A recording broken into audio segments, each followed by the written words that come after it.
시편 108편은 1절부터 몇 절까지 있어요? 13절까지 있습니다. 근데 이 13절까지 있는 이 시편이 사실은 두 개의 시가 붙은 거예요. 그래서 1절서부터 5절까지가 다른 시고, 그리고 6절서부터 13절까지가 또 다른 시예요. 이게 어디에서 붙어왔는가? 한번 시편 57편 7절을 찾아보겠어요. 하나님이여, 내 마음이 확정되었고 내 마음이 확정되었사오니 내가 노래하고 내가 찬송하리이다. 내 영광아 깰지어다. 비파야 수금아 깰지어다. 내가 새벽을 깨우리로다. 주여, 내가 만민 중에서 주께 감사하오며 문 나라 중에서 주를 찬송하리이다. 무릇 주의 인자는 커서 어디에 미치고요? 하늘에 미치고 주의 진리는 궁창에 이르나이다. 하나님이여, 주는 하늘 위에 높이 들리시며 주의 영광이 온 세계 위에 높아지기를 원하나이다. 아멘. 이 말씀과 우리가 오늘 본문으로 읽은 그 말씀 1절부터 5절까지가 같아요, 달라요? 보셨습니까? 같아요. 그래서 왜 같은 걸 또 여기다 이렇게 쓸까? 그만큼 중요해서 또 이렇게 반복했을 수도 있고, 또 하나는 그 당시 이스라엘 사람들이 이 두 곡을 이렇게 잘라서 하나로 만들어서 같이 불러서 그렇게 이 시편 108편에 들어갔을 수도 있어요. 그런데 그 다음에 시편 108편 6절서부터 13절까지의 내용은 시편 60편 5절서부터 또 나와 있어요. 거기에 보면 시편 60편 5절서부터 쫙 이렇게 볼 때 여러분은 시편 108편의 말씀을 보세요. 거기에 보면 이렇게 나와 있죠. 주께서 사랑하시는 자를 건지시기 위하여 주의 오른손으로 구원하시고 응답하소서. 하나님이 그의 거룩하심으로 말씀하시되 내가 뛰놀리라. 내가 세겜을 나누며 숫꽃 골짜기를 측량하리라. 길앗이 내 것이요 므낫세도 내 것이며 하면서 쭉 내려가는 말씀이 같아요, 달라요? 같아요. 그래서 정말 이 시와 이 시가 두 개가 이렇게 붙었구나. 그러면 이것은 왜 붙었는지는 조금 아까 말씀드렸지만 이게 역사적 배경이 있을 거라고요. 그러면 이게 언제 쓰여진 것이냐? 그 내용을 보면 시편 57편의 상반부를 보세요. 거기에 보시면 이렇게 나와 있어요. 1절보다 그 위에 부분입니다. 다윗의 믹담시 인도자를 따라 알디스헷에 맞춘 노래. 그러면서 다윗이 언제 쓴 거예요, 이게? 거기 한번 눈으로 보이는 분들은 같이 읽어보세요. 시작. 다윗이 사울을 피하여 굴에 있던 때. 그러니까 쉽게 말하면 다윗이 사울을 피하여 굴에 있던 때, 그때 쓴 거예요. 무슨 시를? 바로 이거예요. 하나님이여, 내 마음이 정하였사오니 내가 노래하며 나의 마음을 다하여 찬양하리이다. 비파야 수금아 깰지어다. 내가 새벽을 깨우리로다. 바로 이게 굴 속에 있을 때 쓴 거예요. 굴 속에. 그럼 그 굴 속에서 무슨 일이 있었는가? 이 내용이 바로 사무엘상 24장에 보면 거기 나와 있어요. 사무엘상 24장으로 한번 가겠습니다. 1절서부터 보겠습니다. 거기 보면 사울이 블레셋 사람을 쫓다가 돌아오매 어떤 사람이 그에게 말하여 이르되 보소서, 다윗이 엔게디 광야에 있더이다 하니, 이제 사울은 다윗을 잡아 죽이려고 그런 거예요. 사울이 온 이스라엘에서 택한 사람 3,000명을 거느리고 다윗과 그의 사람들을 찾으러 들, 염소, 바위로 갈새 길가 양의 우리에 이른즉 뭐가 있다고요? 굴이 있는지라. 사울이 무엇하러 들어갔다고요? 뒤를 보러 들어가니라. 뒤를 본다는 게 무슨 말이에요? 용변 보러 들어간 거예요. 그러니까 이렇게 긴 망토 같은 옷을 입고 앉은 채로 용변보다 다 묻을까봐 그거 다 벗어놓고, 그리고 나서 가볍게 칼도 다 벗어놓고 가볍게 앉아서 용변 보는데, 거기에 누가 있었냐면, 거기 계속 보세요. 다윗과 그의 사람들이 그 굴 깊은 곳에 있더니 거기 다윗하고 그 다윗의 사람들이 다 있는 거예요. 근데 지금 사울은 알아요, 몰라요? 몰라요. 거기서 지금 용변 보고 있어요. 하고 있는데 뒤에서 무슨 소리를 하는가 보십시다. 다윗의 사람들이 이르되 보소서, 여호와께서 당신에게 이르시기를 내가 원수를 내 손에 넘기리니 내 생각에 좋은 대로 그에게 행하라 하시더니 이것이 그날이니이다 하니 다윗이 일어나서 사울의 겉옷자락을 가만히 베니라. 다윗의 그 부하들은 말하기를 볼 거 없어 꽉 찔러버려요, 죽여버려요 막 이러는데 다윗은 아니야 조용해. 그리고선 가서 그 벗어놓은 옷자락만 끝에를 살짝 잘랐다 이거예요. 그리고 이제 사울이 나갔어요. 나가서 저만큼 가니까 다윗이 이제 굴에서 나가가지고 사울왕이여 하고 부르는 거예요. 그때 옆에 있던 다윗의 부하들은 뭐라고 그랬을까요? 에이그, 버스 떠난 다음에 손 들었네, 에이그 이러고 있는데 다윗은 그게 아니에요. 뭐라고 얘기하냐면 왕께서 들으시기를 내가 왕을 죽이는 사람이라고 이야기하지만 보세요, 지금 금방 이 자리에 와서 죽을 뻔하셨는데 내가 옷자락밖에 자르지 않았어요. 나는 왕을 죽일 마음이 조금도 없습니다. 이렇게 이야기하면서 혹시 사람들이 내가 왕에 대하여 대적한다거나 역적이 돼서 왕에게 반란을 일으킨다는 소리가 있거든, 그거 믿지 마세요. 나는 왕을 해칠 마음이 요만큼도 없습니다 그랬어요. 그러니 다윗은 이게 우연히 생긴 일이 아니잖아요. 많고 많은 굴 속에서 자기가 숨어있는 굴에 사울이 혼자서 용변 보러 들어온다는 건 이건 있을 수가 없는 일인데 이런 일이 생겼다. 그러니 다윗은 무슨 생각을 할까요? 자기의 형편은 도망다니는 사람이요, 자기의 형편은 쫓기는 자요, 자기의 형편은 지금 미래가 암담할지라도 가만히 보니까 하나님이 나와 함께 하시는구나, 하나님이 나를 돕고 계시구나, 이거를 보게 된 거예요. 그러니 이미 나는 지난번 블레셋에 가서 아기스 때문에 죽을 뻔했는데 그때도 피하여 아둘람 굴에 숨어가지고 살았던 것처럼 하나님이 나의 인생을 더 더물어 주셨는데 이제 보니 나의 살아가는 날마다가 하나님이 나와 함께 하시는구나, 이것을 보고요, 그렇다면 나는 환경은 비록 어둠이지만 그러나 내게는 반드시 새벽이 온다, 이걸 믿은 거예요. 여러분, 새벽이 여러분에게 올 줄로 믿습니다. 육신의 질병이 있어도 새벽은 찾아와요. 경제적 어려움이 있어도 하나님이 어둠을 물리쳐 주실 거예요. 우리의 가정에 정말 말할 수 없는 고통과 어려움이 있다 할지라도 하나님께서 아침에 해가 밝아오르듯이 여러분의 인생에 그렇게 찾아올 줄로 믿습니다. 그렇다면 이렇게 찾아오는 그 새벽을 그냥 가만히 있다고 새벽이 다 오는 게 아니에요. 그 새벽을 만드는 사람이 새벽을 갖는 거예요. 자연적인 새벽은 시간이 지나면 저절로 떠오르지만 이런 영적이고 환경적인 모든 이런 새벽은 우리가 만들어야 돼요. 그래서 다윗은 뭐라고 고백하냐면 내가 새벽을 깨우리로다 그랬어요. 이런 어둠 속에서 과연 나에게는 새벽이 올 수 있을까? 과연 나에게는 빛이 비치는가? 이런 염려가 딱 몰려올 때 여러분, 하나님이 나와 함께하고 있다는 그것을 붙잡으면 되는 거예요. 하나님이 나와 함께하고 계시다. 그걸 어떻게 아느냐? 지금 내가 기도하지 않냐? 지금 내가 하나님께 예배하지 않냐? 이 세상에 소망이 없고 아무런 반응이 없다면 내가 무슨 반응을 하겠느냐? 그러나 바람은 보이지 않아도 바람이 불면 나무의 이파리가 흔들리는 것처럼 나라고 하는 사람이 이렇게 기도하게 된 것은 하나님께서 기도하도록 내 마음에 하나님이 감동을 주셨으니 분명히 새벽이 오게 하실 것이다, 이걸 믿는 거예요. 여러분, 성경에 보면 엘리야라고 하는 인물이 등장하잖아요. 하나님이 엘리야에게 약속을 했어요.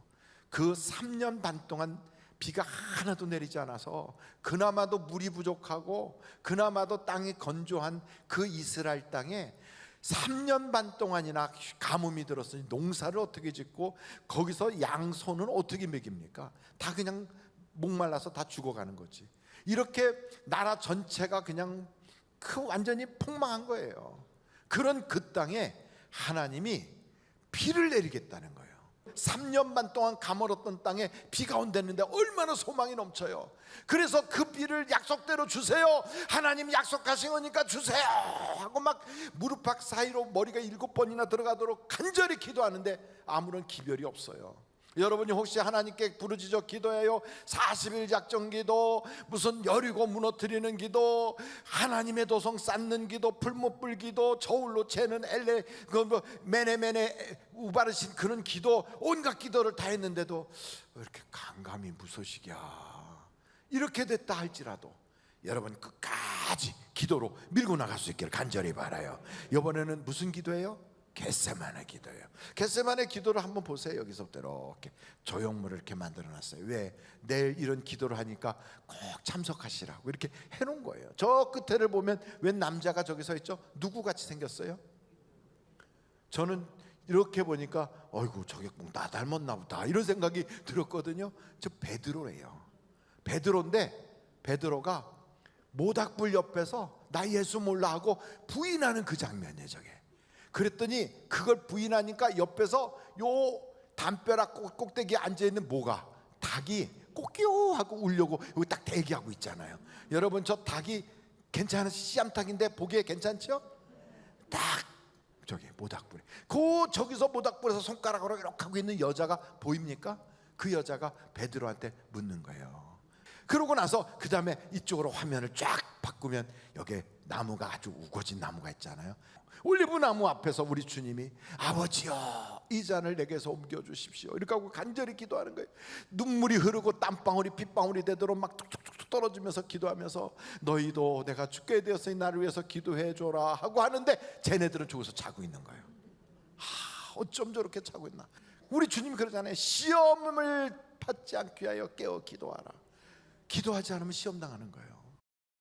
이렇게 기도하면 하나님의 응답이 우리에게 온다 이 말이에요. 한번 절따로 기도하면 응답받습니다. 지금도 여러분 기도하는 분들을 통하여 응답받았다는 간증이 계속 꼬리를 물고 있어요. 꼬리를. 그런데 엘리야가 그렇게 기도하는데 응답이 없어. 7번이라도 올라가 봐라. 나중에 손바닥만한 구름이 올라오는 거예요. 그곳에서 하나님이 비를 내리신다 믿음으로 선포를 했더니 거기서부터 막 비가 쏟아지기 시작하는 거예요. 이 세상이 지금 뒤집어지고 있구나. 이게 세상이 지금 지각 변동을 하고 있네. 이게 지금 완전히 세상의 질서가 지금 이렇게 바뀌고 있는 거예요. 근데 이게 지금 뒤집어지고 바뀌고 있는데 그것을 세상 사람들은 뭐라고 표현하냐면 4차 산업의 시대가 도래하고 있다 그래요. 근데 이렇게 지금 오고 있는 이 판에 대부분의 사람들은 옛날 생각만 딱 하고 그냥 고정관념에 거기에 묶여 있는 거예요. 그러면 어떻게 되느냐? 흘러가는 떠내려가는 그 흙탕물 속에 흘러가는 세월 속에 다 도태하는 거예요. 생존 경쟁의 그 사활을 건 싸움에서 밀려나고 구석에 처하고 잊혀지는 거예요. 그럼 어떻게 해야 되느냐? 이 싸움에서 이기기 위해서는 이 지각변동 새로운 시대에 살아남기 위해서는 어떻게 해야 될 것인가? 우리는 배워야 되겠더라고요. 배워야 돼요. 쿠팡이라고 하는 회사를 만든 사람이 한국계 미국인이더라고요. 근데 그 사람이 이름이 김범석인가 그래요. 근데 이 양반이 미국 이름이 김범이에요. 어떻게 그 쿠팡을 만들었느냐 그랬더니 아마존을 보고 배웠대요. 미국의 아마존을 보고 배웠대요. 그래서 그걸 그대로 모방해가지고 한국에다 갖다 놓은 거래요. 그래가지고 저렇게 했다는 거예요. 그 얘기를 딱 들으니까 오호, 세상도 저런 식으로 모방을 하는구나. 여러분, 모방하는 것은 새로운 창조예요. 모방이 나쁜 게 아니거든요. 중국이 세계 2번째로 큰 거대 국가가 된 것은 남의 것도 훔쳐먹고 있는 거 원래 내 거다고 먹고 별짓을 다 했거든. 그렇게 해서 저렇게 커졌는데 알고 보니까 모방도 있었어요. 근데 성경을 딱 보니까 성경에 뭐라고 말하냐면 나를 본받으라 그래요. 여러분, 믿음도 우리가 보고 모방을 해야 되겠더라고. 어떻게? 믿음이 좋은 사람을 보고 그대로 모방하는 거예요. 그러면 우리도 믿음이 좋아지고 하나님으로부터 복받은 사람을 딱 보고 우리가 모방하면 그 사람처럼 우리도 복을 받게 되어 있다 이 말이에요. 그래서 여러분, 교회 생활하면서도 신앙생활 잘하는 사람, 말만 뻔질하는 사람이 아니고요, 겉으로만 이렇게 하는 그런 빛 좋은 개살구가 아니고 진짜 신앙생활 잘하는 사람을 보고 그를 모방하면 역사가 나타나는 거예요. 야, 진짜가 누구냐 하고 봤더니 그게 다윗이더라고. 다윗이라고 하는 사람하고 그의 전임자인 사울하고는 하늘과 땅이에요. 사울이라고 하는 사람은 하나님께서 그가 겸손하기 때문에 세워줬어요. 그런데 그랬더니 이 사람이 자만하여 그 다음부터 우쭐해져 가지고 이거 내가 한 거야 이러고 다녀요. 하나님이 보시기에 꼴값 하는구나 이렇게 되는 거죠. 그래서 선지자 사무엘을 보낸 거예요. 너 맞기 딱 직전이다 야, 이렇게 얘기하니까 웬만하면 그런 소리 들으면 아이고 내가 잘못했어요, 하나님 나 용서해 주세요, 하나님하고 나하고 이런 관계가 돼서는 안 돼요, 그러면서 회개하고 돌이켜서 하나님과의 관계가 회복이 돼야 되잖아요. 근데 사울은 안 그래요. 내가 비록 죄가 있을지라도 사람들 앞에서 티내지 말아주세요. 나를 사람들 앞에서 높여주시고 존중해 주세요, 이렇게 얘기해요. 아주 망가져도 보통 망가진 게 아니에요. 아주 그냥 화인을 맞아도 완전히 죽을 지경이 된 거예요. 그런 얘기를 듣는 사무엘이 탁 쳐다보니까 그거 비유 맞춰주지 않으면 죽일 것 같아. 그래서 할 수 없이 쫓아갔어요. 그래갖고 사람들 앞에 예배를 드리긴 하는데, 사울이라고 하는 사람은 하나님께 예배를 드리는 게 아니라 사람들에게 보이는 거예요, 보이는 거. 그러니까 이 사울은 완전히 사람들이 자기에게 주인이야. 사람들이 나를 어떻게 생각하느냐, 이게 중심이에요. 그런데 다윗은 달라. 다윗은 그보다 더 엄청난 죄를 졌을 때 그 나단이라고 하는 사람이 가서 너가 죄인이다 하고 딱 찍으니까 그냥 무릎 꿇고 컹컹컹컹 울으면서 하나님 내 죄 용서해달라고 막 통곡을 해가면서 회개를 하고 하나님과 회복을 해요. 그러니까 거짓과 위선의 시대인 사울의 시대는 가고 진실하고 바르게 하나님께 엎드리는 다윗의 시대가 오더라 이 말이에요. 그러니까 이 시대가 지금 격변기로 뒤집어져도요, 하나님이 쓰시고자 하는 사람은 붙잡아 주는 거예요. 딱 붙잡아 주는 거예요. 그러니까 하나님이 나를 붙잡아 주는 그런 인물이 되려면 어떻게 해야 되느냐? 내가 다윗을 닮아야 되겠구나. 그래서 다윗을 탁 놓고 연구를 하는 거예요. 이 다윗이 어떻게 돼서 사울은 쫓겨났는데 다윗은 하나님이 세워주시느냐? 보니까 다윗에게는요, 하나님을 사랑해. 어떻게 사랑하냐면 하나님께 막 드리고 싶어해. 그래가지고 하나님, 나는 이렇게 좋은 집에 있는데 하나님은 저렇게 천막 속에 있어요. 그래서 내가 하나님을 위해서 성전 짓고 싶어요. 그러니까 그 이야기를 들었던 나단이, 하나님, 다윗이요 성전 짓고 싶대요. 얼마나 좋아요. 그랬더니 내가 언제 성전 지라고 그랬냐? 하나님이 도리어 그러셔요. 아이고, 잘못했어요. 하나님 말씀도 안 듣고 내가 그냥 앞서갔네요.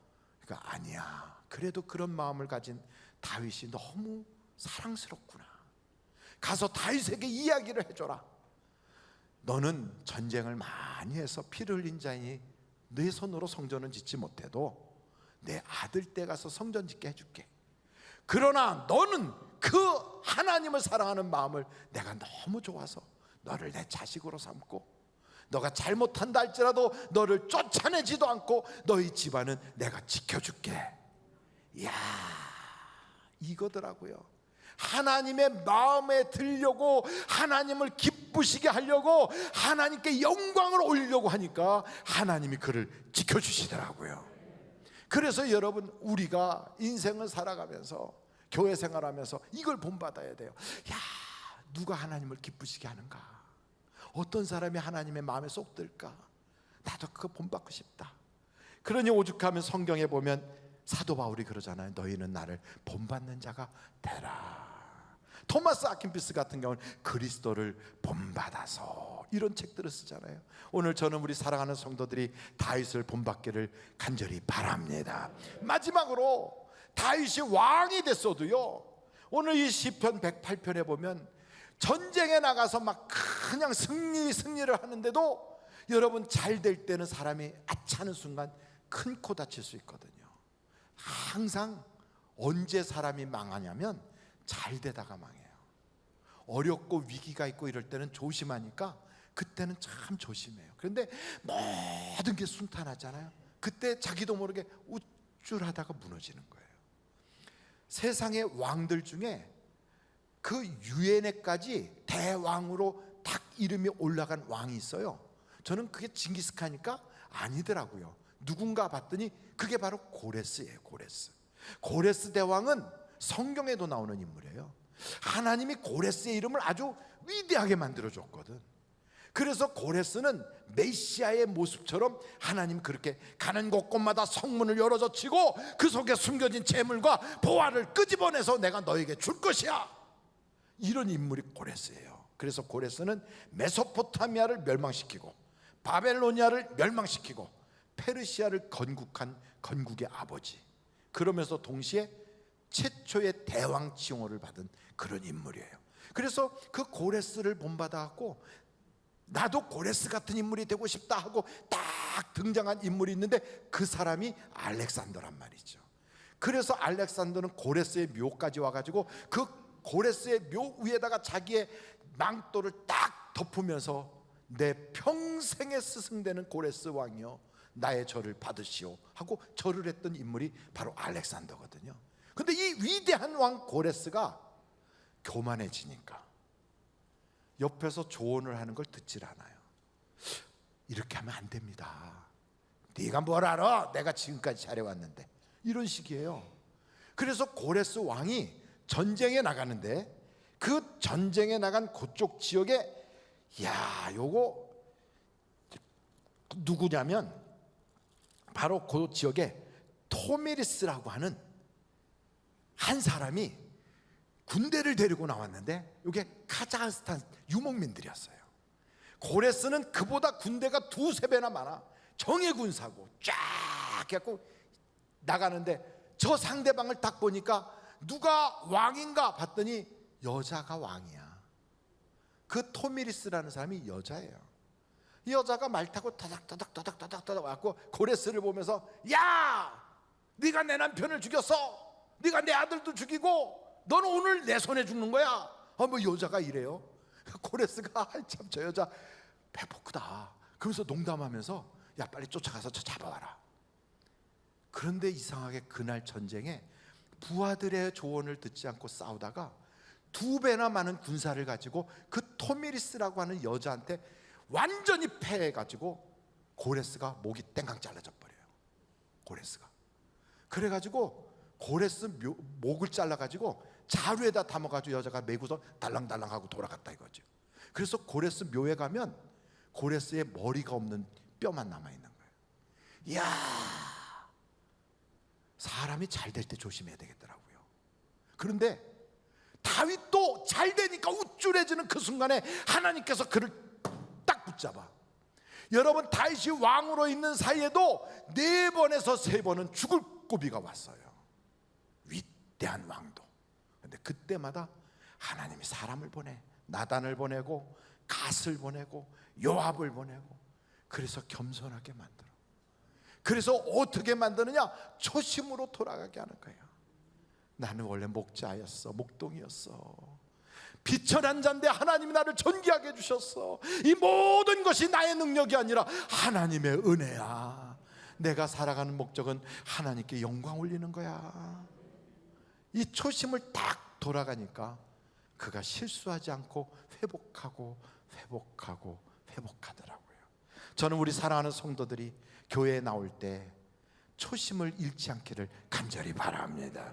초심을 잃어버리면 교회 와가지고 나 말이야 누구 때문에 시험 받았어, 나 누구 때문에 교회 기분 나빠, 이렇게 되는데 막 이래요. 그런데 초심을 다 가지면 나는 하나님께 영광 올리기 위해서 사는 사람이야. 나는 하나님 한 분으로 평생을 즐거워하겠다고. 내 인생의 본분이 바로 그거야. 나는 그거를 위해서 살아. 그렇기 때문에 하나님께 영광을 올리고 하나님의 이름을 높이려고 하는 그 사람이 뭐 때문에 시험을 받고 뭐 때문에 이러고 다니고 그러겠습니까? 그러니 초심을 잃어버리니까 시험이 오는 거고, 초심을 잃어버리니까 넘어지고, 초심을 잃어버리니까 문제가 생기고, 초심을 잃어버리니까 사람이 타락하게 되는 거예요. 그래서 오늘 이 말씀 시편 108편을 보면서 우리 3가지를 기억해야 돼. 그 첫째가 하나님이 내게 보낸 신락 같은 빛, 그 손바닥만한 구름을 붙잡아야 된다. 그리고 두 번째는 어떻게든지 믿음이 좋은 사람을 보고 배워서라도, 모방을 해서라도 나도 함께 믿음이 좋은 자가 되어야 한다. 마지막 세 번째는 초심을 잃어버리지 말아야 된다. 그래서 언제든지 하나님께 영광을 올리는 여러분들이 되셔서 여러분이 문제라고 했던 그 모든 것이 하나님이 새벽에 빛이 쫙 비쳐서 문제가 변하여 간증이 되는 축복의 주인공들이 되시기를 주님의 이름으로 축원합니다.